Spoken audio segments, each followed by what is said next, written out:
الحمد لله وسلام على عباده الذين اصطفى اللهم صل على محمد وبارك وسلم اما بعد. حضرات محترم،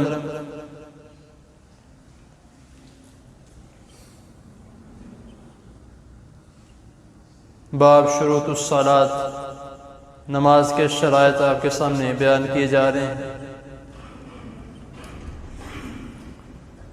آج کا جو ہمارا سبق ہے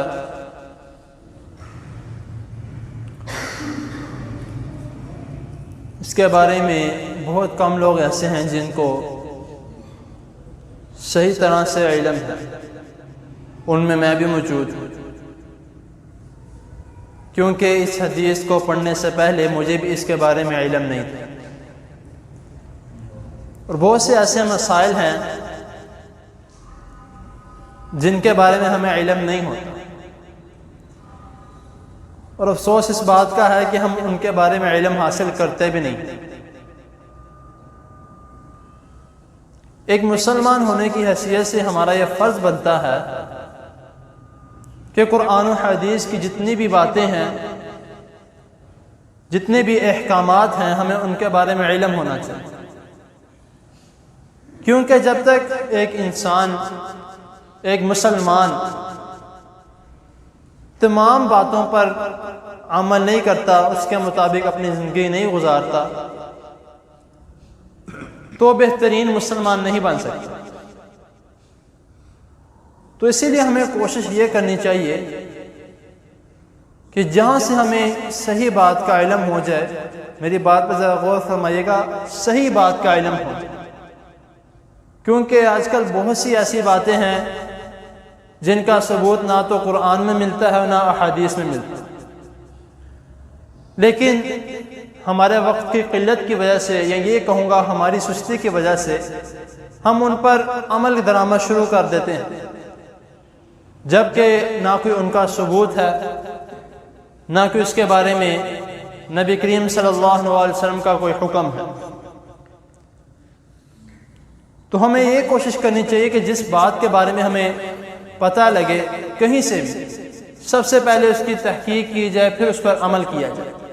اسی لیے جب بھی میں درس دیتا ہوں، الحمدللہ اللہ ہی کے فضل سے میں کوشش کرتا ہوں کہ جو بھی میں بات بیان کروں اس کا پختہ ثبوت آپ کے سامنے لازمی بیان کروں. اگر کوئی آیت بیان کرتا ہوں تو میں الحمدللہ اس کی کون سا سپارہ ہے، یا کون سی صورت ہے، کون سی نمبر آیت ہے، میں وہ بھی بیان کرتا ہوں. اور کوئی حدیث بیان کرتا ہوں وہ بھی اللہ ہی کی توفیق سے. اللہ تعالیٰ کا یہ شکر جتنا کیا جائے کم ہے کہ اللہ تعالیٰ میرے دماغ میں ان باتوں کو بٹھا کے رکھتے ہیں کہ جو میں نے آپ کے سامنے بیان کرا. تو میں کوشش کرتا ہوں جو میں حدیث آپ کے سامنے بیان کروں اس کا ساتھ کس کتاب میں ہے، کون سا نمبر ہے، وہ میں آپ کے سامنے بیان کر دیں، تاکہ اگر کوئی یہ کہے کہ اس حدیث کہاں پہ ہے، وہ آرام سے اس کو جا کے ڈھونڈے. اور ان سے کوئی پوچھے، وہ آگے کسی سے بات کرے کہ میں آج یہ سبق سن کے آیا، یہ حدیث سن کے آیا، وہ پوچھے تو بھی ابا آسانی اس کو بتا سکے کہ میں یہ الفاظ سن کے آیا ہوں، یہ حدیث کے الفاظ ہیں. تو آگے چلتے ہیں. جو ہمارا مختصر سا سبق ہے کہ بخاری و مسلم دونوں کتابوں میں یہ حدیث موجود ہے. بخاری حدیث نمبر 516 اور مسلم حدیث نمبر 1212، 13، 14 تینوں احادیث میں یہ بات موجود ہے کہ ہم اکثر اپنے بچوں کو جب مسجد میں لے کر آتے ہیں تو بچے چھوٹے ہیں، اوپر بھی چڑھتے ہیں، تو ہم کیا کرتے ہیں، ان کو نیچے بٹھا دیتے ہیں یا بٹھا کے ان کو ہاتھ مار دیتے ہیں تاکہ اپنی جگہ پہ بیٹھے رہیں. لیکن ہمارے پیارے نبی صلی اللہ علیہ وسلم کا طرز عمل کیا تھا؟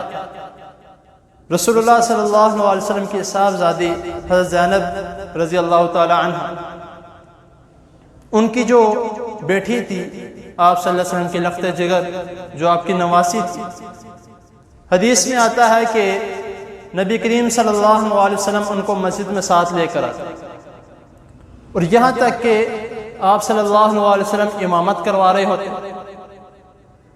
اور اس کو جو آپ صلی اللہ علیہ وسلم کی نواسی ہے حضرت امامہ بنت زینب رضی اللہ تعالی عنہما، ان کو اپنی گود میں اٹھا کے رکھا.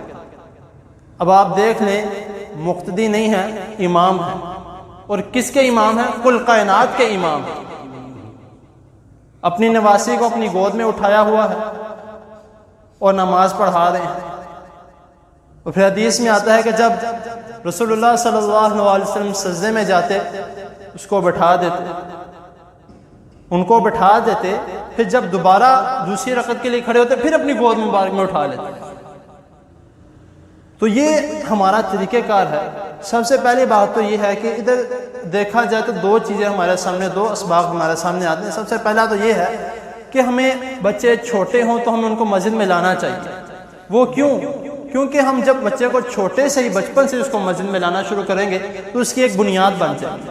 وہ انشاءاللہ تعالیٰ جیسے جیسے بڑا ہوتا جائے گا، بڑی ہوتی جائے گی، وہ انشاءاللہ تعالیٰ نمازی آٹومیٹکلی بن جائے گی۔ کیوں؟ کیونکہ وہ اپنے باپ کو دیکھے گا یا دیکھے گی، اپنے بھائی کو دیکھے گا یا دیکھے گی، تو آٹومیٹکلی وہ نماز پڑھنے کی طرف اس کا رجحان ہوگا۔ اور دوسری بات کہ امام شکوانی رحمہ اللہ، ان سے پوچھا گیا رحمۃ اللہ سے کہ اگر نماز میں سر سے ٹوپی یا پگڑی گر جائے تو کیا اس کو اٹھانا جائز ہے؟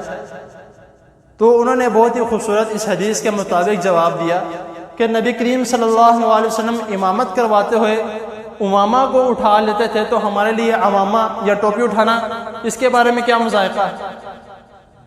تو اسی لیے بہت سے حضرات ایسے ہیں کہ اگر نماز پڑھے ہوں، ان کی ٹوپی انہوں نے پہنی ہو، نیچے گر جائے وہ اٹھاتے نہیں کہ نماز خراب ہو جائے گی۔ میں یہ کہوں گا کہ ہم سے زیادہ عاجزی والی نماز رسول اللہ صلی اللہ علیہ وسلم کی تھی، وہ یہ اعمال کرتے تھے، تو ہم بھی یعنی کہ جائز ہے اس طرح کے اعمال۔ اور تیسری چیز یہ ہے کہ اکثر نماز جب پڑھ رہے ہوں، موبائل ہے اب ایک ایسی چیز ہے جس کی ہمیں ضرورت ہے، جب نماز میں موبائل اس کی رنگ ٹون بج رہی ہو تو ہمیں کوشش کرنی چاہیے کہ ذرا سا ٹائم لگتا ہے، سیکنڈ لگتا ہے، اس کو بند کر لیا جائے۔